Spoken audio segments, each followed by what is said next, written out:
የተወደዳችሁና የተከበራችሁ የኢትዮ ኒውስ ቤተሰቦች እንደምን አላችሁ? ሰላምታችን በያላችሁበት ይድረስ። እነሆ አዳዲስና ወቅታዊ መረጃዎችን አዘጋጅተን ወደ እናንተ ማድረስ ጀምረናል። ከኢትዮ ኒውስ ልዩ መረጃዎች ጋር አብራችሁ እንድትቆዩ ግብዣችን ነው። በቅድሚያም አርዕስተ ዜናዎችን አስቀድማለሁ። የብልጽግና አገዛዝ በአማራ ክልል የአንድ ወር ዘመቻ በሚል መጠነ ሰፊ ከፍተኛ ወታደራዊ ስምሪት ሰጥቷል። አገዛዙ በቀንና በሌሊት የፋኖ ኃይሎች የማዘዣና ሎጂስቲክስ ማዕከላትን ለማጥቃት ዘመቻ መጀመሩም ነው የተሰማው። በክልሉ ማዕከላዊ ጎንደር ዞን አማራ አሸንፍን ጨምሮ የፋኖ አመራሮች በተገደሉበት ውጊያ በርካታ የአገዛዙ ወታደሮች መገደላቸውን የመረጃ ምንጮች ተናግረዋል። በዛሬው ዕለትም በክልሉ ወታደራዊ ዘመቻው ቀጥሏል ተብሏል። በዝርዝር የምናየው ቀዳሚ ጉዳይ ነው። የአሜሪካ ልዑክ ቡድን ወደ ትግራይ ክልል ሊያቀና መሆኑ ተሰማም። ባለፈው ሳምንት የቪዛ አቀባ በህወሓት አመራሮች ላይ መጣሏን ያሳወቀችው የአሜሪካ መንግስት ልዑክ ቡድን ወደ መቀሌ የሚያመራው ከነ ዶክተር ደብረጽዮን ገብረ ሚካኤል ጋር ለመወያየት ነው ተብሏል። የኢትዮ ኒውስ የመረጃ ምንጮች በጉዳዩ ላይ ያደረሱን መረጃም በዝርዝር ተሰሙታላችሁ። የአሜሪካ መከላከያ ሚኒስቴር ለኢራን ጦርነት ላወጣው 80 ቢሊዮን ዶላር ጥያቄ ማቅረቡ ተሰምቷል። በሌላ በኩል ኢራን የኒውክሌር ተቆጣጣሪዎች እንዲገቡ ልትፈቅድ ነው መባሉን አስተባብላለች።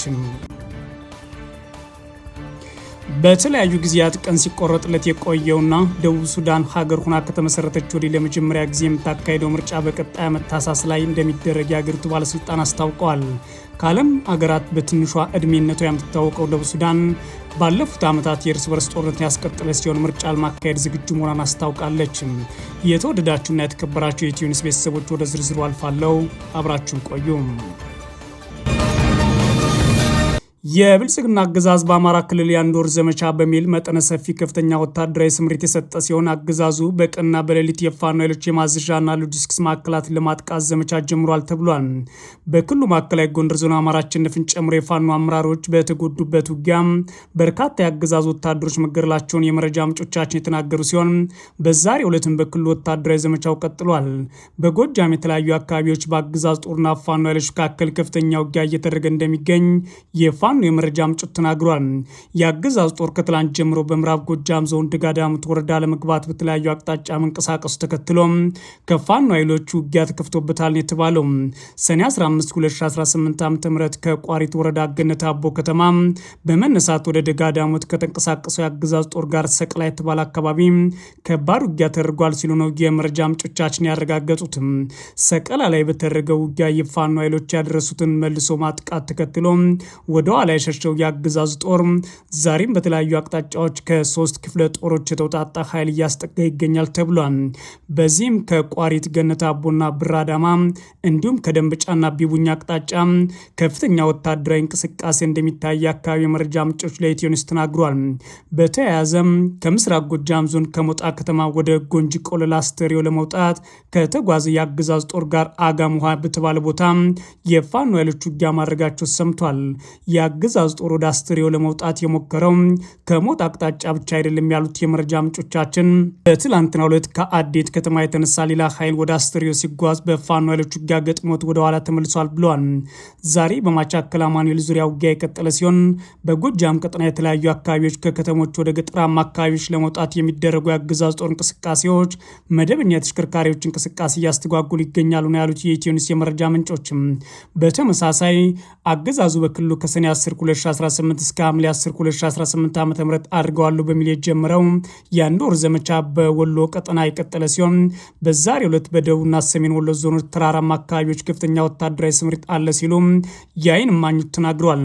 በተለይም ከተወለሬ ወረዳ ሐይቅ ከተማ፣ አምባሰል ወረዳ ውጫሌ ከተማና ከሀብሮ ወረዳ መርሳ ከተማ ከፍተኛ ቁጥር ያለው የአገዛዙ ጦር ወደ ገጠራማ አካባቢዎች ለዘመቻ መንቀሳቀሱን የተናገሩት በተለይም በአምባሰልና ሀብሮ ወረዳዎች የባጃጅና የሞተር ሳይክል እንቅስቃሴ በአገዛዙ መታገዱ ነዋሪዎች ከቦታ ቦታ ለመጓዝ መቸገራቸውን ተናግረዋል።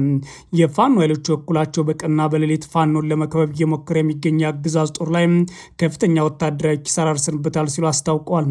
የፋኖ ኃይሎች በደቡብ ወሎ አማራ ሳይንት ወረዳ ለተከታታይ ቀናት በተደረገ ውጊያ 136 የአገዛዙ ወታደሮች የሞትና የአካል ጉዳት ሲደርስባቸው ጓሜዳ ከተማ በፋኖ መያዟን አፋብን ምኒልክ አረጋግጧል።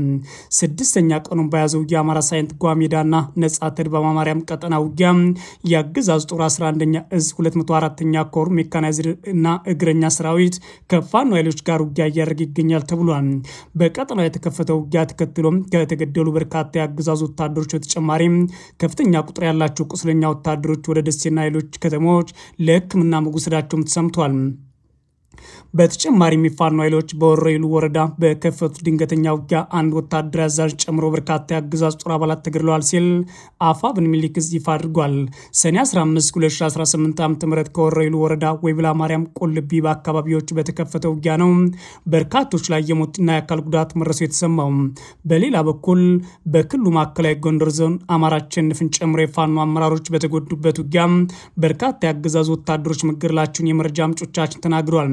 ሰኔ 15 2018 ዓ.ም ማዕከላዊ ጎንደር ዞን ምስራቅ ደንቢያ ወረዳ ውጊያ መከፈቱ መዘገባችን የሚታወስ ሲሆን ይህ ውጊያ ከፍተኛ ሰብአዊ ጉዳት ተመዘገበበት ሆኗል። የአገዛዙ ጦር በሌሊት ተንቀሳቅሶ በከፍተውና ለሰዓታት በተደረገ በዚህ ውጊያ የቀጠናው የፋኖ አመራር አማራ አሸንፍን ጨምሮ የፋኖ አባላት የህይወት ጉዳት ደርሶባቸዋል ሲሉ የፋኖ የመረጃ ምንጮች አረጋግጠዋል። በምስራቅ ደንቢያ ወይና ጣና አምሳ ፈጅ ድባና ጎንደር ዙሪያ ድረስ በተደረገው ውጊያ በርካታ የአገዛዙ ጦር አባላት መገደላቸውም ነው የተሰማው። ውጊያውን ተከትሎ የቆሰሉ የአገዛዙ ጦር አባላት በአራት ተሽከርካሪዎች ወደ ጎንደር ከተማ ለሕክምና ሲጓዙ መልክታቸውን አንድ የመረጃ ምንጭ ለኢትዮ ኒውስ ተናግረዋል። በተጨማሪም በውጊያ የተገደሉ የአገዛዙ ጦር አባላት በአካባቢ ነዋሪዎች ርብርብ አስክሬን መነሳቱን የመረጃ ምንጮች አክለው ተናግረዋል።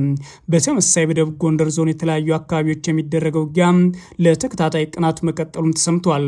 በዛሬው ዕለት ሰኔ 16 2018 ዓ.ም በጉና ቀጠና ከነፋስ መውጫ ከተማ ወደ ስማዳ ጉዞ ላይ በነበረ የአገዛዙ ጦር ላይ የፋኖ ኃይሎች በከፈቱት ውጊያ ከፍተኛ ሰብአዊና ቁሳዊ ጉዳት ተመዝግቧል ተብሏል። በትላንትናው ዕለት በዞኑ ደራ እስቴና አንዳቤት ወረዳዎች በአገዛዙ ጦርና ፋኖ ኃይሎች መካከል ውጊያ ቀጥሎ መዋሉን የፋኖ ኃይሎች ጨምረው አስታውቀዋል።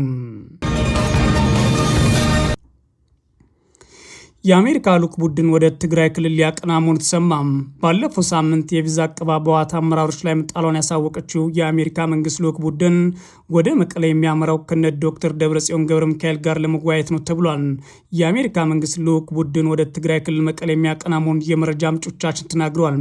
ለሚዲያችን የተናገሩ ለጉዳዩ ቅርበት ያላቸው የመረጃ ምንጮች እንዳሉት አሜሪካ ከህወሓት አመራሮች ጋር ለማድረግ ያሰበችውን ውይይት ለማከናወን ልዑክ ቡድኑ ከአዲስ አበባ ተነስቶ በነገው ዕለት መቀሌ እንደሚገባ ይጠበቃል ብለዋል። በኢትዮጵያ የአሜሪካ አምባሳደር ኤርቪን ማሲንጋ ይመራል የተባለው የልዑክ ቡድን የተለያዩ የአሜሪካ ወታደራዊና የደህንነት ባለሙያዎችን ያካትታል ተብሏል። የህወሓት አመራሮችና የክልሉ ፕሬዝዳንት ዶክተር ደብረጽዮን ገብረ ሚካኤልን ጨምሮ ከልዑክ ቡድኑ ጋር ይወያያሉ የተባለ ሲሆን የውይይቱ ዋነኛ ጉዳይ የፕሪቶሪያ ስምምነትና ጦርነትን የተመለከተ ነው ተብሏል። አስቀድሞ የአፍሪካ ህብረት ልዩ መልእክተኛ ኦሉሴጉን ኦባሳንጆ ወደ መቀለ በሄዱበት ጊዜ የህወሓት አመራሮች አሜሪካን ጨምሮ መስራት ካለባቸው የፕሪቶሪያ ስምምነት እንዲተገበር አድርጉ፣ ካለዛ ግን እኛ በጊዜ ርዝማኔ ህዝባችን እየተጎዳ ቁጭ ልንል አንችልም፣ ወደ ውጊያ መግባታችን አይቀርም፣ ለዚህም አስቸኳይ መልስ ስጡን ብለው አሳስቧቸው ነበር ነው ያሉት የመረጃ ምንጮች። ኦባሳንጆ ለፕሪቶሪያው ስምምነት መፈረም ዋና ተዋናይ ለሆነችው አሜሪካዊን ጉዳይ አቅርቧል ብሏል። በተጨማሪም በአብይ አህመድ ወትዋችነትና በአሜሪካኖች ፍላጎት አሜሪካ ባለፈው ሳምንት የጣለችውን የቪዛ እገዳ የጠቀሱት የመረጃ ምንጮች በህወሓት ላይ ጫና ለመፍጠር በማለም አስቀድሞ የቪዛ ማዕቀቦች በአመራሮች ላይ እንደጣሉ በመጥቀስ አሁን ነገ ይደረጋል የተባለው ውይይትም ቀጥተኛ ጫና ለመፍጠር ያለምና ህወሓትን ወደ ጦርነት እንዳይገቡ ለማድረግ ጥረት የሚደረግበት ነው ብለዋል። በነገው ዕለት ወደ መቀለ ይሄዳሉ ከተባሉት የአሜሪካ ልዑክ ቡድን አባላት ውስጥ አስቀድመው ባለፉት ወራት መቀለ ደርሰው የመጡ ነበሩ ያሉት የመረጃ ምንጮች አሁን የሚጠበቀው ውይይት የህወሓቶችን ፍላጎት ሊያሟላ የማይችል ይሆናል ብለዋል። ለሚዲያችን ሲናገሩ የህወሓት ፍላጎትና ለአሜሪካኖች የቀረበው ሁለት ነው ያሉት የመረጃ ምንጮች አንደኛው ሙሉ በሙሉ የፕሪቶሪያውን ስምምነት መተግበርና የትግራይ ክልልን ወደ ነበረበት መመለስ ሲሆን ሁለተኛው ግን የፕሪቶሪያ ስምምነት አሳሪ ውል ማብቃቱን በማረጋገጥ ወደ ሌሎች አማራጮች መሄድ የሚለው ነው ብለዋል። የአሜሪካ ግምገማ ህወሓት ወደ ሙሉ ጦርነት ይገባል የሚል ነው ያሉት የመረጃ ምንጮች ይህን ግምገማቸውን ተከትሎ አስቀድሞም በትራምፕ አስተዳደር በህወሓት ላይ የተያዘውን አቋም በመከለስ ለአብይ አህመድ አገዛዝ ድጋፍ በማድረግ ህወሓትን ማዳከም ይፈልጋሉ ያሉ ሲሆን ይህም ጦርነቱ አይቀሬ ነው ብለው የደመደሙበት ሁኔታ ተፈጥሯል ብለዋል። በተጨማሪም የባይደን አስተዳደር የፈጸመውን የፕሪቶሪያ ውል የትራምፕ አስተዳደር እንደ ስኬትና ትክክለኛ አልቆጠረውም የሚሉት የመረጃ ምንጮቹም ውሉ በአዲስ መልክ ለወደፊቱ ሊከናወን ይችላል፣ አሁን ግን ከዚህ ጦርነት የኤርትራን አጠቃላይ ከጦርነት ማስወጣትና ብልጽግናና ህወሓት የሚያደርጉት ጦርነትን ማየት ይፈልጋሉ ብለዋል። የአፍሪካ ቀንድና መካከለኛው ምስራቅ የአሜሪካ ልዑክን ጨምሮ ብልጽግናና ህወሓት ወደ ጦርነት መግባታቸው አይቀርም የሚል ግምገማ አላቸው የሚሉት የመረጃ ምንጮች ይህንን በትግራይ የፖለቲካ ኃይሎች የተለያዩ ቡድኖች ለነ ሌተናል ጀነራል ጻድቃን ጌታቸው ረዳ እንዲሁም ለደብረጽዮን ገብረ ሚካኤል ቡድን በተለያዩ ጊዜያት ነግሯቸዋል። አብይም ይህን ያውቃል ብሏል። አሁን ላይ የመረጃ ምንጮች እንደሚሉት ኤርትራ እንዳትሳተፍበትና አብይም ወደ ኤርትራ እንዳይተኩስ ለማድረግ በርካታ ጥረቶች ሲደረጉ ቆይተዋል ያሉ ሲሆን ለዚህም ህወሓት ላይ ጫና ማሳደር አማራጭ አድርገው አቅርቦታል ብሏል። ነገ ወደ ትግራይ ክልል ይሄዳል የተባለው የአሜሪካ ልዑክ ባለፈው ሳምንት ለመሄድ እቅድ ነበረው ብለው ያስታወሱት የመረጃ ምንጮቹም እቅዱ ለምን እንደተሰረዘ ባይታወቅም በመሃል ግን የቪዛ አቀባው ተፈጽሟል ብሏል። የትግራይ ክልል በአሁኑ ሰዓት ከፍተኛ የጦርነት ዝግጅት እየተደረገበት ያለ ሲሆን የአገዛዝ ጦር መሰረታዊ አገልግሎቶች ጨምሮ ማቋረጥ ሙሉ ከበባ እንደፈጸመ መረጃዎች ያሳያሉ። ህወሓት ከሰሞኑ ባወጣቸው መግለጫዎችና ወታደራዊ አመራሮቹ ባደረጓቸው ንግግሮች የተፈጸመውን ከበባ ለሁለት ዓመት የተደረገው ጦርነት ቀጣይ ፕሮጀክት ነው ያሉት ሲሆን ይህንን የህልውና አደጋ የደቀነ የብልጽግና የዘር ማጥፋት እቅድ ለማክሸፍ ህዝቡ በጋራ ከሰራዊቱ ጎን እንዲቆም ጥሪ በማቅረብ ድላችን በቅርብ ድረስ ይታወጃል፣ ማሸነፋችንም አይቀርም የሚሉ መፈክሮችን ማሰማታቸው ይታወቃል። በሌላ በኩል የብልጽግና አገዛዝ የ1960ዎቹ ትውልድ ነው፣ ጽምዶ ናቸው ማለት ደምስሰን ሙሉ ለሙሉ እናስወግዳቸዋለን፣ ምናልባትም መቀለም አስመራ መከላከያ ሰራዊታችን ገብቶ አይወጣም ወይም ሊመለስ አይችልም፣ በዛውን ይዘዋለን የሚል መፈክራቸው ማሰማት ከቀጠሉ ቆይተዋል። የአሜሪካ መከላከያ ሚኒስቴር ለኢራን ጦርነት ላወጣው $80 ቢሊዮን ጥያቄ ማቅረቡ የተሰማ ሲሆን ኢራን ደግሞ የኒውክሌር ተቆጣጣሪዎች እንዲገቡ ልትፈቅድ ነው መባሉን አስተባብላለች። የአሜሪካ መከላከያ ሚኒስቴር በአብዛኛው ለኢራን ጦርነት ያወጣውን ወጪ ለመሸፈን ወደ $80 ቢሊዮን እንደሚያስፈልገው ለሀገሪቱ ምክር ቤት አባላት አስታውቋል። የአሜሪካ ፕሬዝዳንት ጽሕፈት ቤት የበጀት ጥያቄው ገና በይፋ ለመቅረቡ ቢገልጽም የመከላከያ ሚኒስትሩ ፔት ሄግሴት ባለፉት ቀናት ወደ አሜሪካ ምክር ቤት በመሄድ ከእንደራሴዎች ጋር እየተገናኙ መሆናቸው ተዘግቧል። አሶሼትድ ፕሬስ ጉዳዩን በቅርበት የሚያውቁ ነገር ግን በይፋ ለመግለጽ ስልጣን የሌላቸው ሁለት ምንጮችን ጠቅሶ እንደዘገበው ለኢራን ጦርነት የወጣው ገንዘብ የተመለከተ ጥያቄ ባለፈው ዓመት ለምክር ቤት አባላት ቀርቧል።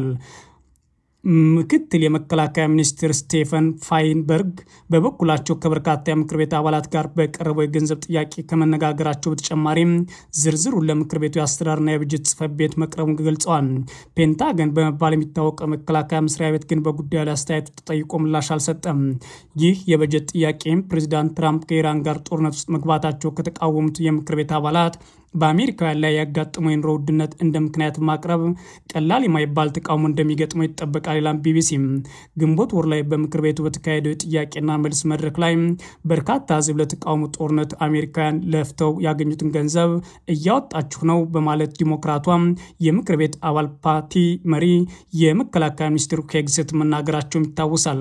በሌላ በኩል ኢራን የኒውክሌር ተቆጣጣሪዎች እንዲገቡ ልትፈቅድ ነው መባሉን አስተባብላለች። ጦርነቱን ለመቋጨት ከአሜሪካ ጋር የተደረገውን የመጀመሪያ ዙር ንግግር መጠናቀቁ ተከትሎ ኢራን ዓለም አቀፍ የኒውክሌር ተቆጣጣሪዎች ወደ ሀገሪቱ እንዲገቡ ልትፈቅድ ነው መባሉን የቴህራን መንግስት አስተባብሏል። የአሜሪካ ምክትል ፕሬዚዳንት ጄዲ ቫንስ በስዊዘርላንድ ከተካሄደው ድርድር ባደረጉት ንግግር ከዓለም አቀፉ የአቶሚክ ኤነርጂ ኤጀንሲ ጋር የሚካሄደው ውይይት ዛሬም ጭምር ሊጀምሩ ይችላሉ ብለው ነበር። የኢራን ውጭ ጉዳይ ሚኒስቴር ግን ለሀገሪቱ የመንግስት መገናኛ ብዙሃን በሰጠው ማብራሪያ የኒውክሌር ቁጥጥርን በተመለከተ የተገባ አዲስ ቃል የለም ብለዋል። የአሜሪካ ምክትል ፕሬዚዳንት ቫንስ ሰኞ ጠዋት ላይ በስዊዘርላንድ ከጋዜጠኞች ጋር በነበራቸው ቆይታ ወቅት የኒውክሌር ተቆጣጣሪ ወደ ኢራን የሚመለሱት መቼ እንደሆነ ተጠይቀዋል። ለዚህ ምላሽ ሲሰጡ ሂደቱም ቢያንስ በዚህ ሳምንት እንደሚጀመር ከተቆጣጣሪዎች ጋር የሚደረገው ንግግር ግን ዛሬ ጭምር ሊካሄድ እንደሚችል ገልጸዋል። የአሜሪካ ፕሬዝዳንት ዶናልድ ትራምፕ ኢራን በዋና ዋና የጦር መሳሪያዎች ላይ ፍተሻ እንዲካሄድ ተስማማለች ሲሉ በማህበራዊ ገጻቸው ላይም ጽፈዋል። ኢርና ለተሰኘው ለኢራን መንግስት የዜና ወኪል ቃለ መጠይቅ የሰጡት የቴህራን የውጭ ጉዳይ ሚኒስትር ቃል አቀባይ ግን አገራቸው የኒውክሌር ተቆጣጣሪዎችን በተመለከተ ምንም አይነት አዲስ ቃል እንዳልገባች ተናግረዋል። ከተባበሩት መንግስታት ተቆጣጣሪዎች ጋር የሚደረግ ማንኛውም ግንኙነት የሚከናወነው ፓርላማና በጠቅላይ የብሔራዊ ደህንነት ምክር ቤቱ በተቀመጡ ነባር አሰራሮች መሰረት ነው ሲሉም መጥቀሳቸውን ቢቢሲ ዘግቧል። በተለያዩ ጊዜያት ቀን ሲቆረጥለት የቆየውና ደቡብ ሱዳን ሀገር ሁና ከተመሰረተች ወዲህ ለመጀመሪያ ጊዜ የምታካሄደው ምርጫ በቀጣይ ዓመት ታህሳስ ላይ እንደሚደረግ የአገሪቱ ባለስልጣን አስታወቁ። ከዓለም ሀገራት በእድሜ ትንሿ የሆነችው የደቡብ ሱዳን መሪዎች አገሪቱን ነጻነቷን ካወጀችበት ከአውሮፓውያኑ 2011 ወዲህ ለምርጫ ቀርበው አያውቁም። ፕሬዚዳንት ሳልቫኪርም በመንበሩ ላይ ለ15 ዓመታት ቆይተዋል። በዋናው እቅድ መሰረት የአገሪቱ አጠቃላይ ምርጫ መካሄድ የነበረበት ከ11 ዓመታት በፊት በአውሮፓውያኑ 2015 ነበር። ይሁን እንጂ በወቅቱ በነበረው የእርስ በርስ ጦርነት ምክንያት ተራዝሟል። በ2018 የሰላም ስምምነት ሲፈረም የአንድነት መንግስቱን ኪር እንዲመሩት፣ ተቀናቃኛቸው ሪክ ማቻር ደግሞ ምክትላቸው እንዲሆኑ ተደርጓል። የሰላም ስምምነቱ 2022 ላይ ምርጫ እንዲካሄድ ያለመ ቢሆንም በአገሪቱ መሪዎች መካከል በተፈጠረው ውጥረት ምክንያት ሳይደረግ ቀርቷል። አሁንም ቢሆን በሁለቱ ፖለቲከኞች መካከል የተፈጠረው ውጥረት ምርጫው በድጋሚ እንዲራዘም ምክንያት ሊሆን ይችላል ይላል ቢቢሲ። ባለፈው ዓመት ሪክ ማቻር ከምክትል ፕሬዚዳንትነት ስልጣናቸው ተነስተው በቁጥጥር ስር ውለዋል። በግድያ የአገር ክህደት እንዲሁም በሰብአዊነት ላይ በተፈጸሙ ወንጀሎች ክስ ተመስርቶባቸዋል። ማቻር የቀረቡባቸው ወንጀሎች ውድቅ አድርገዋል። አሁን በዋና ከተማዋ ጁባ ውስጥ በቁም እስር ላይ ያሉ ሲሆን ካለፈው ዓመት መጋቢት አንስቶን በተወሰኑ የአገሪቱ አካባቢዎች ግጭት እየተካሄደ ነው። የተባበሩት መንግስታት ጨምሮ የተለያዩ አካላት ወደ ሙሉ የእርስ በርስ ጦርነት ሊያስገባ የሚችል ግጭት በድጋሚ ሊቀሰቀስ እንደሚችል ሲያስጠነቅቁ ቆይተዋል። የአገሪቱ የምርጫ ኃላፊ አቤድኔጎ አኮካቹል ምርጫው ታህሳስ 13 2019 ዓ.ም እንደሚካሄድ አሳውቀዋል። ኃላፊው ያልተፈቱ የህግ ማሻሻያ ጉዳዮችና የበጀት እጥረት የምርጫ ዝግጅቱ ላይ እንቅፋት ሊፈጥሩ እንደሚችሉ አልሸሸጉም። የፖለቲካ ቁርጠኝነቱ የኛ ኃላፊነት አይደለም፣ የሚወድቀው መንግስት ላይ ነው ብለዋል። በሚቀጥሉ 6 ወር ውስጥ በጀት የማይገኝ ከሆነ ምን እንደሚፈጠር የተጠየቁት ካቹል ኮሚሽናቸው እውነታውን ያገናዘበ የምርጫ ጊዜ ሰሌዳ እንዲኖር ማስተካከያዎችን ያደርጋል ብሎ ማቀድ እንደሚቀጥል ተናግረዋል። ፕሬዚዳንት ኪር ሰኞ ዕለት ባወጡት መግለጫ በአውሮፓውያን 2018 የተደረገው የሰላም ስምምነት ለመተግበርና ደቡብ ሱዳን በሰላማዊና ዲሞክራሲያዊ ምርጫ ጎዳና ለማቆየት ቁርጠኛ ነኝ ማለታቸውን ቢቢሲ ዘግቧል። የተወደዳችሁና የተከበራችሁ የኢትዮ ኒውስ ቤተሰቦች መረጃዎቻቸው የተከታተላችኋቸውን ይመስላሉ። መልካም ጊዜ እመኛለሁ።